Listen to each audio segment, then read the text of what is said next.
독일의 자존심. 90여 년 동안 세계 자동차 시장의 정점에 서 있던 회사 폭스바겐이 지금 창사 이래 최대의 위기를 맞고 있습니다. 10만 명 감원, 4개 공장 폐쇄. 다가오는 7월 9일 진행될 폭스바겐 감독이사회의 표결을 앞두고 회사 경영진과 노동조합은 지금 사활을 건 전쟁을 치르고 있는 중입니다. 최근에 이러한 뉴스를 보고 있으면 이미 쇠퇴의 길로 접어든 게 아닌가 싶기도 합니다.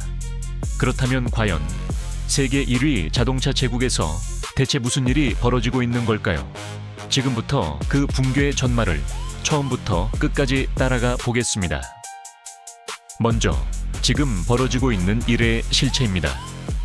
폭스바겐이 검토 중인 감원 규모는 최대 10만 명, 전 세계 직원 약 66만 명 가운데 무려 15%에 달하는 숫자입니다. 이 10만 명은 두 덩어리로 나뉩니다. 이미 예정돼 있던 약 5만 명의 감축, 그리고 여기에 공장 폐쇄로 새롭게 4만 5천 명이 더해집니다. 폐쇄 대상으로 거론되는 공장은 4곳. 상용차의 심장 하노버, 전기차 생산기지로 개조했던 츠비카우, 북부의 엠덴, 그리고 아우디의 네카르줄름 공장. 이 4공장에서만 4만 5천 명이 넘는 사람들이 일하고 있습니다. 그리고 이 공장들은 단순한 생산시설이 아닙니다. 수십 년간 그 지역 경제를 떠받쳐온 기둥이었습니다. 공장이 문을 닫으면 도시 하나의 경제가 함께 흔들립니다. 그런데 이 계획에는 더 뼈아픈 대목이 숨어 있습니다. 바로 1년 전 2024년 폭스바겐은 노동조합과 약속했습니다. 2030년까지 강제 해고는 없다. 독일 내 공장도 절대 닫지 않는다. 그 약속의 잉크가 채 마르기도 전에 회사는 그 약속을 통째로 뒤엎는 안을 꺼내든 겁니다. 노조가 총력을 다해 막겠다며 반발하는 이유가 여기 있습니다.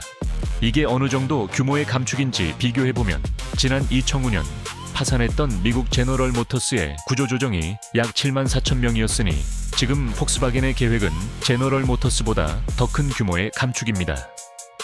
자동차 역사상 최대 규모의 구조조정인 셈이죠. 그렇다면 의문이 듭니다. 세계 1위였던 회사가 어쩌다 여기까지 온 걸까요?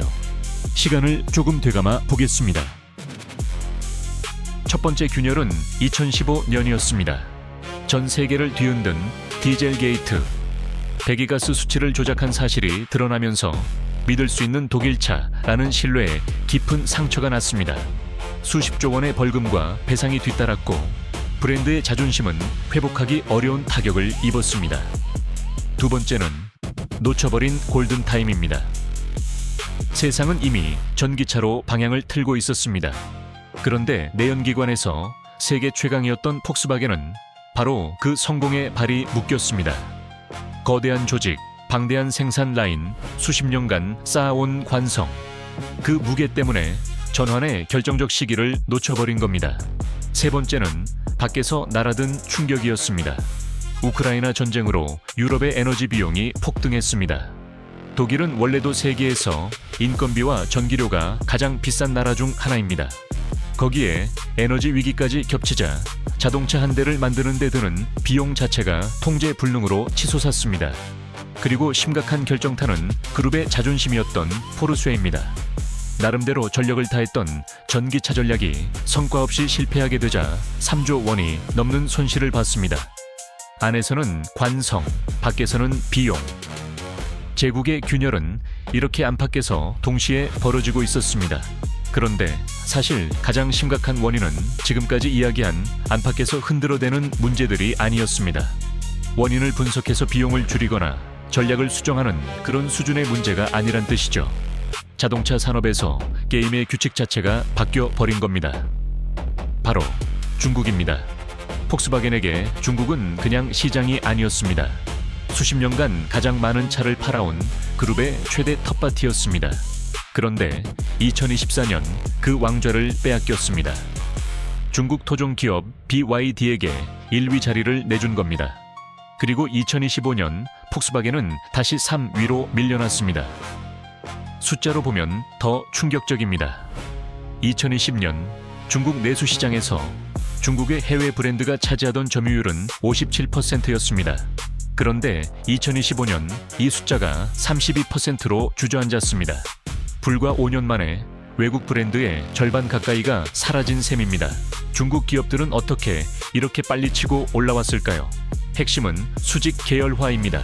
실제로 중국 산업에서 개발 영역은 그 속도가 가히 상상을 초월합니다. 그 속도를 뒷받침하고 있는 것이 버티컬 전략인데요. 예를 들면 배터리부터 반도체까지 차를 만드는 데 필요한 핵심 부품을 자기들이 직접 만듭니다. 남에게 사오지 않으니 원가를 마음대로 낮출 수 있습니다. 그 결과 압도적인 가격 경쟁력으로 무장한 전기차가 쏟아져 나옵니다. 그리고 이제 그들은 안방을 넘어섭니다. 중국 전기차 기업들이 유럽 현지에 공장을 짓기 시작한 겁니다. 관세를 피하고 유럽 소비자에게 더 가까이 다가가면서 유럽 시장 점유율을 단 몇 년 만에 2배로 끌어올렸습니다. 독일 자동차의 심장부, 유럽, 그 안방까지 중국차가 밀고 들어온 겁니다. 폭스바겐이 마주한 건 단순한 경쟁자가 아니었습니다. 싸움의 룰을 통째로 바꿔버린 상대였습니다. 이 현상을 보고 있으면 더 무서운 사실이 다가옵니다. 이건 결국 폭스바겐만의 위기가 아니라는 겁니다. BMW는 실적 경고를 내놨습니다. 벤츠도 부품업체 보시까지 인력을 줄이고 허리띠를 졸라매고 있습니다.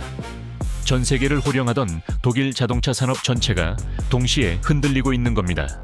특히 독일의 자동차 산업이 직격탄을 맞게 되는 그들만의 특이점이 있습니다. 다른 나라에게는 없는 구조적인 병입니다. 세계 최고 수준의 인건비, 세계 최고 수준의 전기료, 그리고 강력한 노동조합. 특히 독일에는 공동결정제라는 독특한 제도가 있습니다. 회사의 중요한 결정을 내리는 감독이사회, 그 자리의 절반을 노동자 대표가 차지합니다. 그래서 아무리 급해도 노조의 동의 없이는 개혁 자체가 불가능합니다. 빠르게 변해야 하는 시대에 가장 빠르게 움직일 수 없는 몸을 가진 것. 이게 바로 지금 독일 제조업이 앓고 있는 병입니다. 현재 폭스바겐은 살아남기 위해 팔 수 있는 건 다 팔고 있습니다. 11조 원이 넘는 규모의 선박 엔진 사업부 에버런스를 매각하기로 했습니다. 명품 브랜드로 꼽히는 두카티와 람보르기니마저 매각하거나 상장하는 방안이 거론됩니다.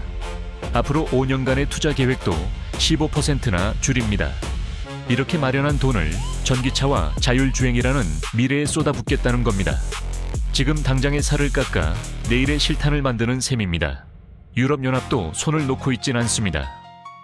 중국채 높은 관세를 물리고 유럽 안에서 차를 만들도록 유도하고 있습니다.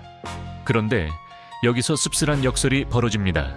살아남기 위해 유럽 기업들이 오히려 중국 기업과 손을 잡기 시작한 겁니다. 어제의 적과 오늘은 동침하는 셈입니다. 그만큼 상황이 절박하다는 뜻이기도 합니다. 이제 다시 7월 9일입니다. 폭스바겐의 운명을 가를 표결. 경영진의 초강수와 노조의 총력 저지가 정면으로 충돌합니다. 어느 쪽이 이기든 그 결과는 독일을 넘어 세계 자동차 산업 전체에 신호를 보낼 겁니다. 그리고 우리는 이 장면을 남의 일처럼 볼 수 없습니다. 세계 최고의 기술력과 브랜드를 가졌던 자동차 강국이 중국의 가격 경쟁력과 수직 계열화 앞에서 무너지고 있습니다. 이건 곧 우리에게 던지는 질문이기도 합니다. 현대와 기아는 괜찮을까요? K배터리는, 그리고 우리 조선업은 안전할까요? 제조업 강국이라는 공식이 지금 우리 눈앞에서 다시 쓰이고 있습니다. 세계 1위도 무너지는 시대. 그렇다면 다음 차례는 과연 누구일까요? 여러분의 생각은 어떤지 댓글로 남겨주세요.